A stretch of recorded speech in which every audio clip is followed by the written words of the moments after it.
ಪರಮೇಶ್ವರ್ ಅವರ ಜನ್ಮದಿನದ ಅಂಗವಾಗಿ ಹಜರತ್ ತವಕ್ಕಲ್ ಮಸ್ತಾನ್ ಶಾ ದರ್ಗಾದಲ್ಲಿ ನಡೆದ ಪ್ರಾರ್ಥನೆಯ ದುವಾ ಕರ್ನಾಟಕದ ಸೌಹಾರ್ದತೆಯ ಸಂಕೇತ ಐತಿಹಾಸಿಕ ಶ್ರೀ ಹಜರತ್ ತವಕ್ಕಲ್ ಮಸ್ತಾನ್ ಶಾ ದರ್ಗಾದಲ್ಲಿ ಇಂದು ವಿಶೇಷ ಪ್ರಾರ್ಥನೆ ಮತ್ತು ದುವಾ ಕಾರ್ಯಕ್ರಮ ನೆರವೇರಿತು. ನಾಯಕರು ದರ್ಗಾದಲ್ಲಿ ಚಾದರ್ ಅರ್ಪಿಸುವ ಮತ್ತು ಪ್ರಾರ್ಥನೆ. ಕರ್ನಾಟಕ ರಾಜ್ಯದ ಸಚಿವರಾದ ಜಿ.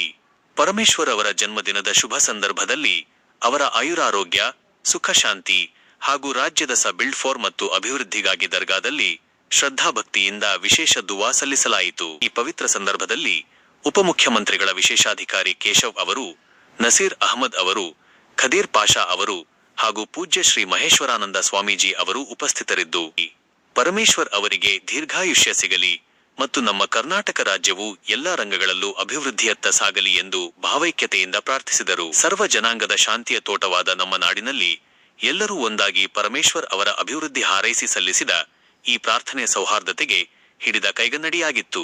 पूरे हिंदुस्तान में शांति और अमन का पैगाम होके भारत दुनिया में अमेरिका से नंबर 1 बनना है, तो हम सब लोग हिंदू और मुसलमान इकट्ठे होकर देश को मजबूत करना है.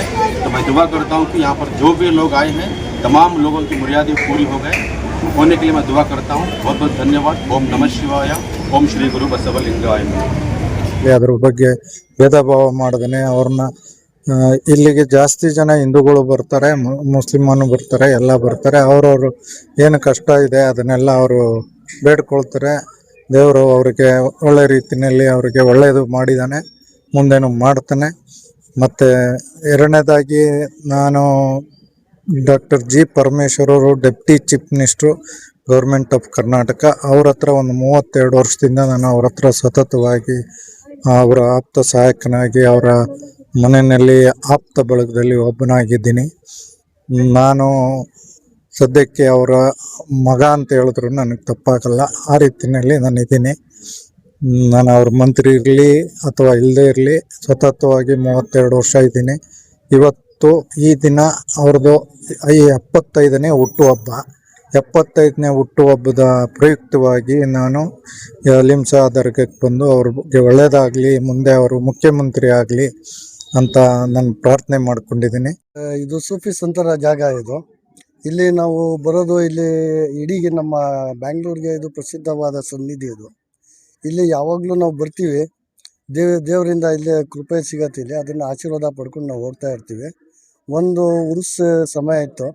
ನೆಕ್ಸ್ಟು ನಮ್ಮ ಡಾಕ್ಟರ್ ಜಿ. ಪರಮೇಶ್ವರ್ ಅವರು ಹುಟ್ಟಿದ ಹಬ್ಬ ಇದು.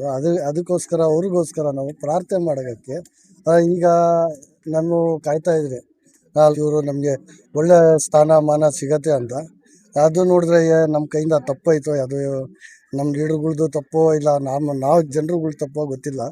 ಅದಕ್ಕೋಸ್ಕರ ಈಗ ದೇವ್ರ ಮೊರೆ ಹೋಗಿದ್ದೀವಿ. ದೇವ್ರ ಕಡೆಯಿಂದ ಏನಾದ್ರು ಒಳ್ಳೇದಾಯಿತು ಅಂದರೆ ಜಿ. ಪರಮೇಶ್ವರ್ ಅವ್ರಿಗೆ ನೆಕ್ಸ್ಟ್ CM ಆಗಲಿ ಅಂತ ಒಂದು ಪ್ರಾರ್ಥನೆ ಮಾಡ್ತಾಯಿದ್ವಿ. ಸೂರ್ಯ ಅಂದರೆ ಇದೆ ಸರ್, ಗುರುಗಳ ಕೃಪೆ ಬೇಕಲ್ಲ, ಅದೇ ದೊಡ್ಡ ಅದ್ದೂರಿ. ಅದು ಕೇಕ್ ತೊಗೊಂಡ್ಬಿಟ್ಟು ಕತ್ತರಿಸಿ ರೋಡಲ್ಲಿ ಬಿಸಾಕೋದಿರಲಿಲ್ಲ. ನಾವು ಇದನ್ನು ಇಷ್ಟು ಮಾಡ್ತಾಯಿದ್ವಿ ಅಂದರೆ ಬೆಳಿಗ್ಗೆ ಹೋಗ್ಬಿಟ್ಟು ನಾವು ಬಡವರು ಊಟ ಹಾಕಿದ್ದೀವಿ ಅವ್ರ ಹೆಸರಲ್ಲಿ. ಈಗ ನೆಕ್ಸ್ಟು ಬಂದುಬಿಟ್ಟು ಇಲ್ಲಿ ದೇವ್ರದ್ದೊಂದು ಆಶೀರ್ವಾದ ಬೇಕು ಅಂತ ಇದ್ವಿ. ನೆಕ್ಸ್ಟ್ ಪರಮೇಶ್ವರ್ ಸರ್ಗೂ ಕರ್ಕೊಂಡು ಬಂದು ಇಲ್ಲಿ ಆಶೀರ್ವಾದ ಕೊಡ್ಸೋಣ ಅಂತ ಪ್ಲ್ಯಾನ್ ಮಾಡ್ತಾಯಿದ್ವಿ. ಯಾಕಂದರೆ ಮುಂದೆ ನಮ್ಮ CM ಆಗಬೇಕಂದ್ರೆ ನಾವು ಪಟ್ಟ ಹಿಡ್ದಿದ್ವಿ. ನಾವು ಸರ್ ಪರಮೇಶ್ವರ್ ಇಕ್ಬಾಲ್ ಅಂತ ಸೋಷಿಯಲ್ ವರ್ಕರು. जब मोहम्मद का नाम आता है सल्लल्लाहु अलैहि वसल्लम, जब मोहम्मद का नाम आता है, रहमतों का बयान होता है, लब हमारे दुरूद पढ़ते हैं, दिल हमारे सलाम करते हैं. या रसूल या अरबी शाह जहां, बेसहारे सलाम करते हैं.